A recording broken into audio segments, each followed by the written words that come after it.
Conservation of biological diversity is essential for the survival of human race.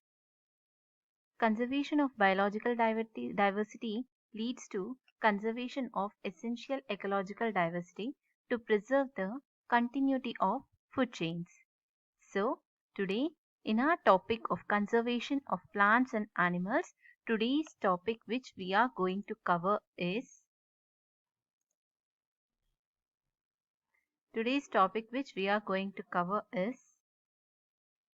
Red Data Book, recycling of paper, and reforestation. In detail, we are going to study about each and every subtopic.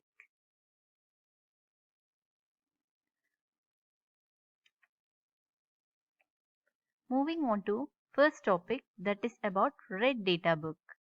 You might have heard about Red Data Book. So, what is Red Data Book?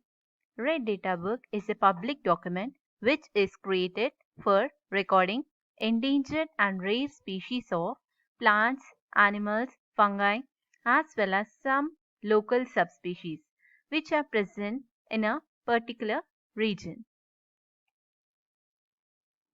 The IUCN Red List has listed 132 species of plants and animals from India as critically endangered.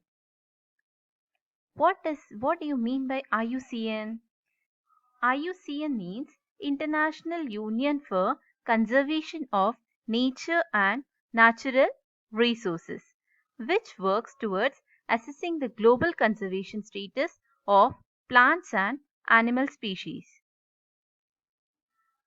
The main aim of this IUCN Red List is to focus the attention of conservationists towards species that are under threat of becoming extinct. Now here you need to understand the term what is the meaning of extinct. And this IUCN also publishes a catalog called Red Data Book which lists rare species and those in danger of extinction. Now we'll learn about what I mean by extinct and extinct species. Extinct species.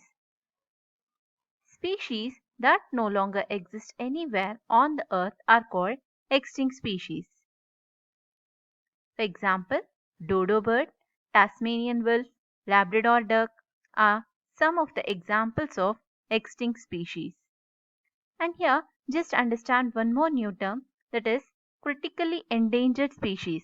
Species that faces an extremely high risk of extinction in the wild are called critically endangered species. And some of the examples are Indian gharial, Great Indian bustard and Asiatic cheetah are some of the examples of critically endangered species. Now moving on to next subtopic, that is about recycling of paper. We all use paper every day, right? So here we need to save paper, which is much more important. That is recycling paper. Do you know, children, 17 fully grown trees are required to make 1 ton of paper. Therefore, we should save paper. Paper can also be recycled 5 to 7 times per use. If each student saves at least 1 sheet of paper in a day, we can save many trees in a year. So, we should save, reuse used paper and recycle it. By this, energy and water will also be saved, and harmful chemicals which are used for processing of paper will also be reduced. Here, the benefits of recycling paper are given, that is, it saves energy and resources, saves forests, saves water, decreases the size of landfills, and also it helps in environmental protection. Do you know, children, the amount of wood and paper we throw away is enough to heat 50 million homes for 20 years. So every ton of paper that is recycled saves 17 trees. That is, here we need to follow the 3R's principle, which is reduce, reuse and recycle. And here you need to understand which type of paper is recycled. We have different kinds of papers such as newspapers, magazines, catalogs, shredded paper, paper bags, etc., cardboard boxes, clean pizza boxes. All these kind of papers can be recycled, which can be used again for reusage. Now moving on to next subtopic, that is about your reforestation.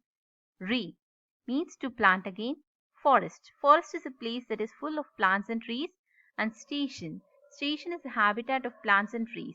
Now putting together, to plant other types of trees and plants in the forest. Reforestation. Reforestation is restocking of the destroyed forest by planting new trees. Reforestation can take place naturally also. If the deforested area is left undisturbed, it re-establishes itself. Now, Forest Conservation Act. The aim of this is to preserve and conserve natural forests and meeting the basic needs of the people living in or near that particular forest. Now, why this reforestation is much important?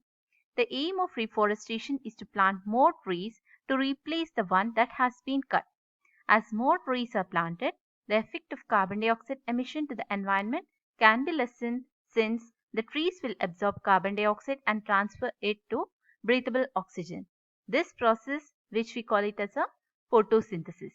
Now, since carbon dioxide is one of the major pollutants in the air, planting more trees will help to lessen the percentage of carbon dioxide in the air and thus reducing the impacts of air pollution to human beings and other living things.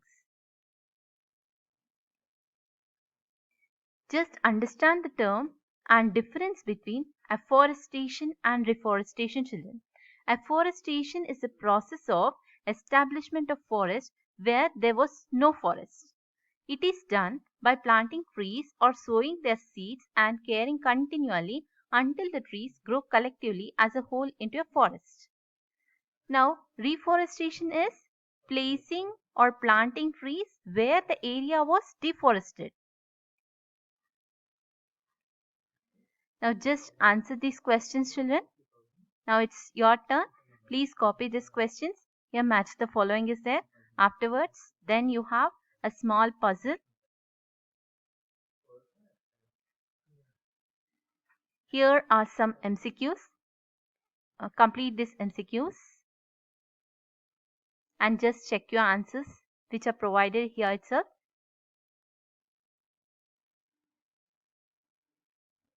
There's one more MCQs worksheet, children. Please complete this. And answers for this worksheet is given. Please check whether you have done correctly or not.